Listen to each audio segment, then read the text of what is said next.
Hello and welcome to another update. In this one, we'll be focusing purely on the city of Marinka on the Donetsk front. So I spent some time making it as accurate as possible to represent the different areas of control within the city and the recent developments in it.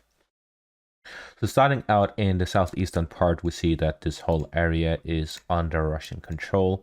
Anything east from this is completely under Russian control. This includes this southern area here, as well as the whole residential area of the city in the southeast towards the Donetsk direction.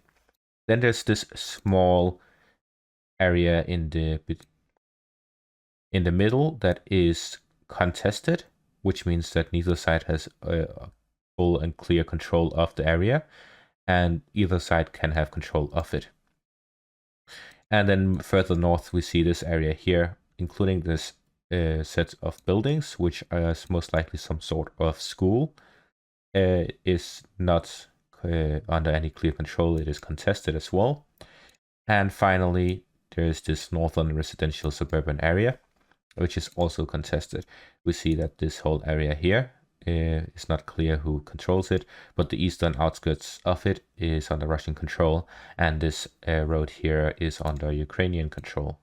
Now, the situation is that the Russians are very slowly advancing, both here in the north, where they have taken a few buildings here in the east, where they are trying to infiltrate this area here, which is an open area between these buildings, which seem to be some sort of industrial area.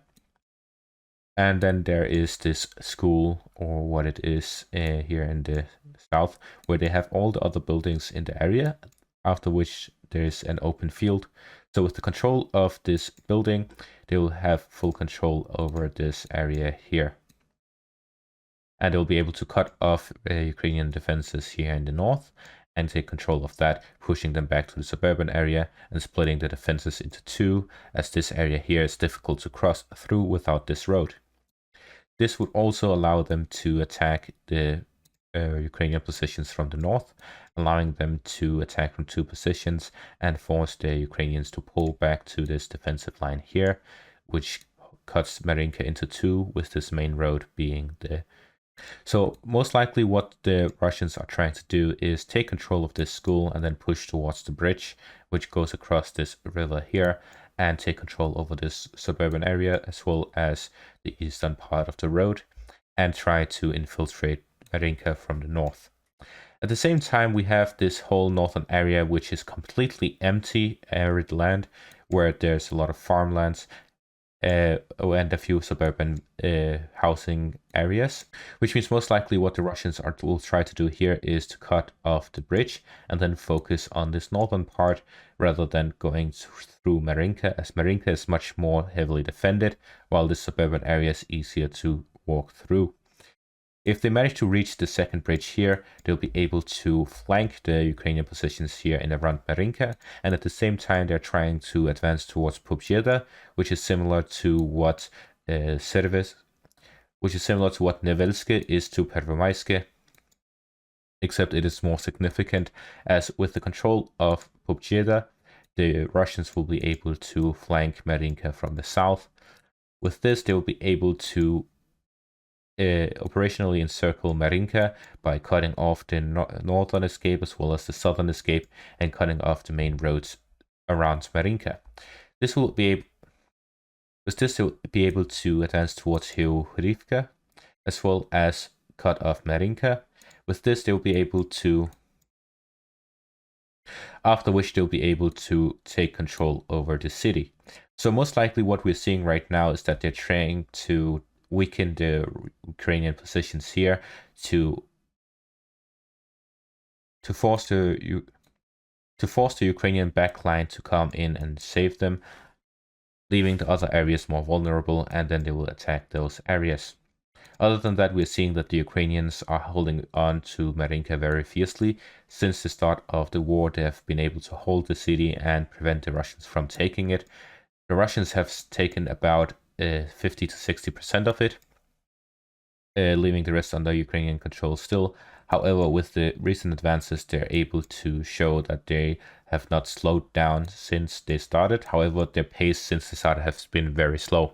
Most of the Ukrainian troops here will be urban fighting veterans by now, having their specialty in urban fighting and essentially being able to.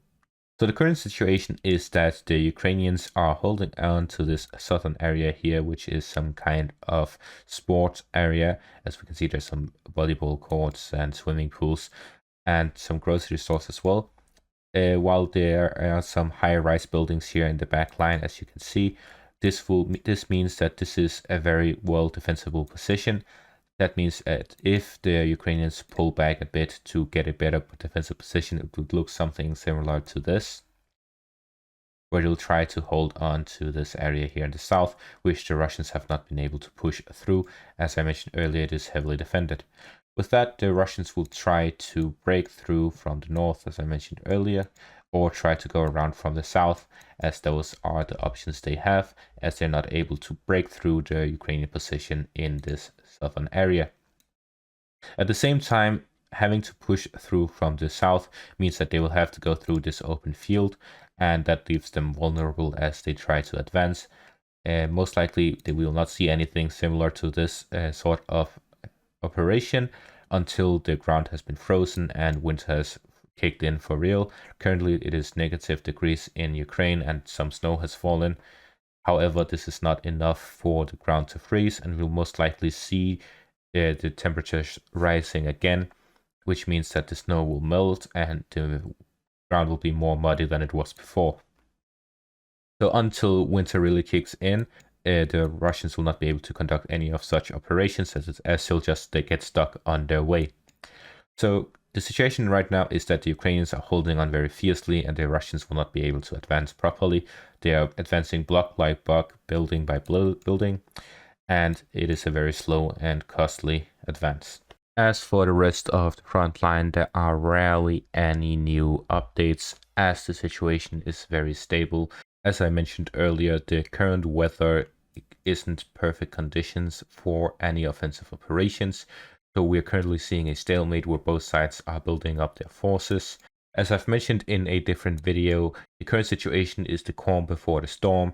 Both sides are trying to get some advantages, minor advantages that will increase their chances at a successful offensive operation soon.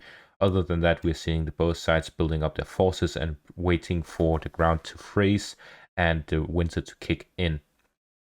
Both sides are well equipped for winter, as Ukraine has received a lot of winter equipment from countries such as Canada and Finland, while the Russians are a very Arctic country. With the whole of Siberia within their control, they have a lot of winter equipment and experience in their doctrine with winter warfare, which means that they are also well equipped for winter season. Other than that, that's going to be it for this video. Thank you all for watching and have a great day.